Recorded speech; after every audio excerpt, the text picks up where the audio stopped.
Biz oldindan bu yerda jinoyat borligini bilardik. Nima? Ammo menga tergov sirini ochmaslik buyurilgandi. Demak, siz boshidan bilgan ekansiz.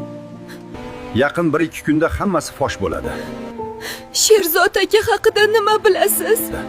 Ekspertiza xulosalari chiqsa bo'ldi. Biz bu ishlar ortida kim turganini bilib olamiz. Hozir sen hech narsa qilma. Buni ham hech kimga aytma. Hatto otangga ham. Sen meni aldading. Endi Sherzod bilan ikkalangning rasmingni ko'rsatsam ham qizim menga ishonmayapti. Menga yordamingiz kerak.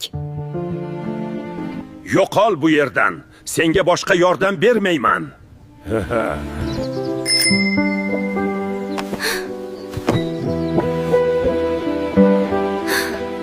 Agar Sherzodning murdasi kerak bo'lsa, lokatsiya bo'yicha Chilonzorga kel.